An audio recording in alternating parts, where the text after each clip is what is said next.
देवेंद्र फडणवीस सरकारच्या कामकाजाला आता खऱ्या अर्थानं सुरुवात झाली आहे। आजपासून 9 डिसेंबर पर्यंत विधिमंडळाचं विशेष अधिवेशन बोलावण्यात आले। या विशेष अधिवेशन काळात नवनिर्वाचित आमदारांचा शपथविधी पार पडतोय।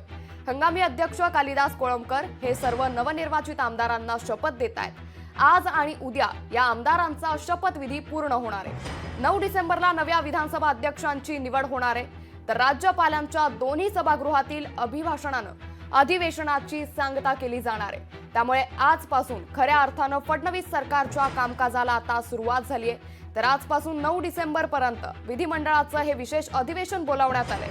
तर आज हंगामी अध्यक्ष कालिदास कोळंबकर हे सर्व नवनिर्वाचित आमदारांना शपथ देत आहेत।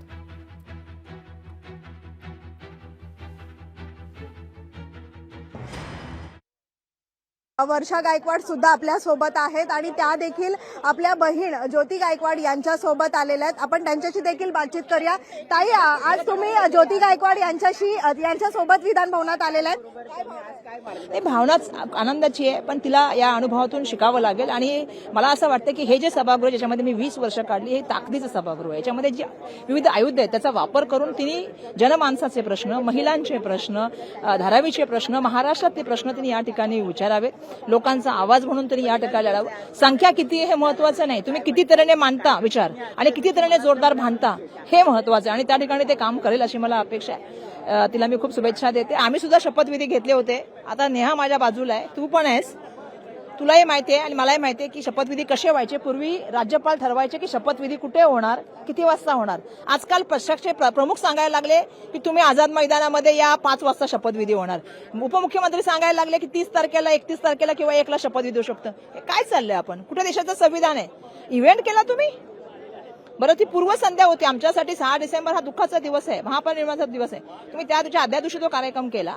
अरे, शेतकरी आत्महत्या करतोय, आज महिलांना पेन्शनचे पैसे मिळत नाहीयेत, विद्यार्थ्यांना स्कॉलरशिप मिळत नाहीये, त्याच्यावर पण काहीतरी बोला ना। विधानसभेमध्ये एकूणच आपण पाहतोय की घराणेशाही पाहायला मिळते, कारण 288 पैकी 238 जे आहेत ते घराणेशाहीपैकी जे उमेदवार आहेत किंवा मग नातेवाईक असे पाहायला मिळतात।